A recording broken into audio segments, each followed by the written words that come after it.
The Trans Am 100. So let's go to the track. Steve? Thank you, Ed, and welcome everyone to beautiful Elkhart Lake, Wisconsin, the home of America's longest and fastest road racing course. It's Road America. Ever wonder how things get their name, such as why did Pontiac call this model the Trans Am? Well, they borrowed it from the Sports Car Club of America's road racing series, the Trans Am Championship. But what we'll be seeing here today is the new, improved Trans Am. Right, Brock Yates?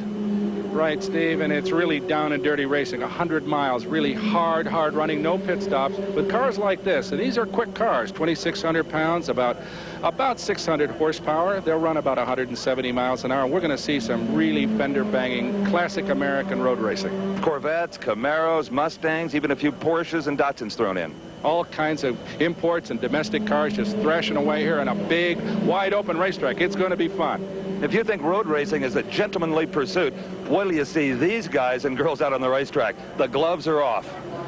Right you are, Steve, and of course some very big names here. You recognize that man. Don't often see him in a driver's suit, but he's a very, very accomplished racing driver. Elliott Forbes Robinson, a former Can-Am champion here in this field. Constant 14 very difficult turns on this racetrack. This is a challenge for anybody, and in particular this man, the pole sitter in the number 29 Camaro, David Hobbs, one of the finest racing drivers in the world today, driven all kinds of competition, Indianapolis cars, stock cars, Le Mans. He's done it all, but today we're going to ride with him around Elkhart Lake behind the wheel of his commanding lead, and then we hold position. Okay, the bomb went off and it's time to go. Good luck, David. And on the outside pole, his teammate, the brilliant young driver Willie T. Ribbs, who qualified just 0.7 of a second slower than Hobbs. Very definitely a factor in this race, Steve. Always is, Willie T. And just behind David Hobbs is former Can-Am champion Elliott Forbes Robinson from Petaluma, California, in a Pontiac Trans Am. His companion in that second row is Tom Gloyd, the quickest of the Fords. Actually, it's a Mercury Capri, qualified number 4. He is second in the series on points. To everybody, Paul Newman in the Bob Sharp Racing Datsun, a turbocharged familiar name spread through the pack. Ludwig Heimrath, one of the Canadian veterans in this league, run Indy cars and Can-Am cars. And Gene Felton, a real pro in stock cars of all kinds, is a former champion in the IMSA series and now has won himself some races in the Trans Am as well. And adding even more color to the scene in his purple slide. We got a mob of them here today, Steve. 55 qualifiers at Elkhart Lake in this Trans Am race. That's a near record for this long respected series. It's been running really since 1966. All kinds of automobiles. America, 100 miles, 25 laps. David Hobbs on the pole with a new lap record of 2 minutes and 17 seconds. Very quick time for what are pretty heavy automobiles, but we're going to see him running very, very quickly at Elkhart Lake when we come back.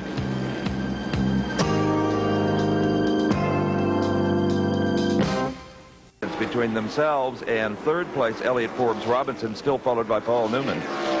Well, these two automobiles of Hobbs and Ribbs have been the class of the league so far this season. Both the Atlee Camaros have had a little edge on everybody, although they've been chased all season by the two guys behind him, Elliott Forbes Robinson in his Trans Am, and Newman in that really neat and very radical Datsun Turbo. On his last lap, David Hobbs was clocked, Brock, at 2 minutes, 22.5 seconds. And you consider he qualified at like 2 minutes and 17 seconds. He may not be showing us everything he's got. The automobile probably isn't quite capable of running those qualifying speeds, but Brock, we've got a problem in turn 8. It is Willie T. Ribbs. Will he be able to get it back in the race? We'll have to find out. Well, that's the big question. You can be sure this young man... See that quite a few car lengths separate the second place driver Paul Newman and third place Elliott Forbes Robinson. Race car driving just one of the ways that Paul Newman stays in shape for his rigorous career as an actor, producer. Moving on in years, but he looks young. He looks very fit. He keeps himself in excellent physical condition and comes to the racetrack and tries to get along with everybody, which he does very well with. Back to Road America to the Trans Am 100. Well, Ed, one of the real contenders, Gene Felton, is on the sidelines. It appears as if he's got some engine problems, but Gene has had some concerns about brakes here as well, and especially considering the Darren Brassfield crash that was a result of a brake failure. He talked about brakes and how they related to setting up a car here at Road America. He talked about that with Steve Evans earlier. On a high-speed racetrack like Road America, brakes play a very big part, as Gene Felton is going to show us. Gene? Yeah, this is just one brake pad. We have 2 of these on each wheel. In other words, 8 of them on the car, and these are monster brake pads. We have to haul these cars down, as I say, they're 2,700 pounds. We have to haul them down from 180, 190, sometimes 200 miles an hour down to 20, 25 miles an hour. And cooling the brakes. Well, we have huge vents going into them. We even have water injection on the brakes to keep the rotors cool. And even with all of that, we still have brake failures. That's why you see escape roads at the end of some of these straightaways that we all hope we don't have to use. Well, fortunately, Gene didn't have to use the escape road here at Road America. He's out of the automobile, unzipping his driver's suit because it got plenty hot in that car. It's been hot here all afternoon, and he's going to seek a little coolness here as Steve Evans has gone into the pit area and rounded up Gene's car owner. I'm with Gordy Oftedal, crew chief on Gene Felton's car, and Gordy, on our monitor, it looked like the engine blew. I haven't seen it. I don't know what's happened. The radio didn't work. We weren't able to communicate with Gene to find out. The car was running right where we had planned on being. And we figured there would probably be a yellow with all these cars in the race. 50 cars is a lot of cars. We felt there would probably be a yellow. We were just running easy so we'd be able to charge at the end. Well, after a win in Florida and seconds out on the coast, you're certainly the highest placed independent car in this whole series. And there's a long ways to go. You still got a good shot at it. Well, thank you. If we had a sponsor, we could probably win a few, but we really feel good where we're running. I got a good driver. You sure do. Well, the caution car is now circulating up. Is now in second position, and something happens to Paul Miller's car. Tom Glover. From a very kind of spotty start, Elliott has worked his way back now into second place. And who knows, Tom Glover, very experienced man out front right now. This man, David Hobbs, leading it, and plenty comfortable out there. And you know that he's not going to get nervous or tensed up by being chased by this guy who's equally poised, Elliott Forbes Robinson. So unless there's a call about Tom Gloy, we're looking at Elliott Forbes Robinson, but Gloy back there with his consistent finishes is amassing points all the time too, Brock. He wants to be a threat all through this series.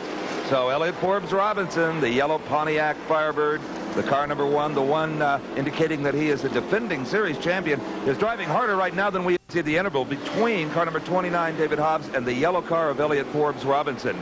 Finally, Gene Felton has found his way back to the pit area, and Brock is there to talk to him. Gene Felton, kind of a surprising end. You were running with the leaders, but not really making a move on them. Was the car running as well as you expected before it broke? No, Brock, as you know, as you might know or might not know, we didn't have any practice this morning. We made about a half a lap this morning to check the chassis, and something happened, so we didn't have any practice. We didn't have time to bed the brakes in, so I started the race with no brakes. And I was cool, and I was running real nice and easy, thinking I would make a move in about the next 5 laps, and I was running 5th, I think, maybe 6th, keeping up with the leaders. And all of a sudden, going down the back straightaway, the hand grenade went off. I think the crank broke in half, or maybe some rods gave up. So it just with no warning, no oil pressure going down or heat going up or anything, it just flat broke? No warning whatsoever. I was reading the gauges, I was watching everything, shifting gears easy, just taking care of the equipment, just without any warning at all. That you know how it is.